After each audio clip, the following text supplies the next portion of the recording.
Hey guys, welcome to my Assamese learner channel. বন্ধুମାନେ পুনৰবাৰ মোৰ Assamese learner channel আপোনাক সকলোকে স্বাগতম জনাইছো। So friends, আজি মই এই ভিডিওটোৰ আপোনালোকক দেখুৱাম যে এটা ফুল এটা যিকোনো এটা ফটোৰ ইমেজ কেনেকৈ ডাউনলোড কৰিব। So হয়তো প্ৰায় এই বিষয়ে আপোনালোকে জানিব পাৰে কিন্তু হলেও চাই থাকক যি সকলে নাজানে। So ভিডিওটো শেষলৈকে চাব তেতিয়া ক'ব যে কেনেকৈ এটা ফুল বা যিকোনো এটা ইমেজ কেনেকৈ ডাউনলোড কৰিব। মই এটা ফুল আপোনালোকে ডাউনলোড কৰি দেখাইছো। সো আপোনালোকে প্ৰথমতে ক্ৰম ব্ৰাউজাৰ যাব লাগিব। ক্ৰম ব্ৰাউজাৰত আপোনালোক সকলো এন্ড্ৰইড মোবাইল আছে। সো তেনেহ'লে মই ক্ৰম ব্ৰাউজাৰ ক্লিক কৰিছো আৰু আপোনালোকে ইয়াত টাইপ কৰিব লাগিব যিকোনো এটা মই ফ্লাৱাৰ মাৰিছো।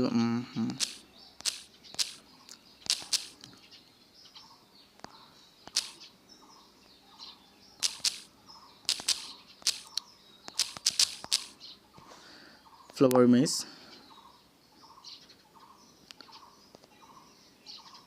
সো আপোনালোকে চাব পাইছে ইয়াৰ বিভিন্ন ফুল আহি গৈছে। সো এতিয়া মই যিকোনো এটা ফুল আপোনাক ডাউনলোড কৰি দেখুৱাই আছো। সো প্ৰথমতে মই প্ৰথমৰ পৰা ডাউনলোড কৰিছো।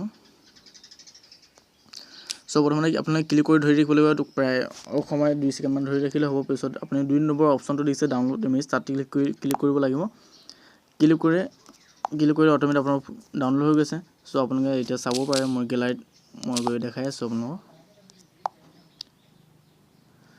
সো মই যি ফুল ডাউনলোড কৰিছো সো মই গ্যালাৰীত অটোমেটিক আহি গৈছে। আপোনালোকে যদি ফুল কিবা যিকোনো ইমেজ আপোনালোকে যদি ডাউনলোড কৰিব বিচাৰে তেনেহলে ক্ৰম ব্ৰাউজাৰত গৈ আপোনালোকে ডাউনলোড কৰিব। সো ফ্ৰেন্ডছ, আজি মোৰ ভিডিওটো মানে যদি আপোনালোক ভাল লাগিলে তেনেহলে মোৰ ভিডিওটো লাইক কৰিব আৰু যদি এনেকুৱা ধৰণৰ ভিডিও পাই থাকিব বিচাৰিছে তেনেহলে মোৰ চেনেলটো মাত্ৰ এবাৰ সাবস্ক্ৰাইব কৰি পিনে কিনাৰৰ বেল আইকনটো প্ৰেছ কৰি দিব যাতে মই যেতিয়া ভিডিও আপলোড কৰোঁ তেতিয়া আপোনালোকৰ ওচৰত পোনপটীয়াকৈ পায়। সো ফ্ৰেন্ডছ, আজি মোৰ ভিডিওটো মানে থ্যাংক ইউ, বাই বাই।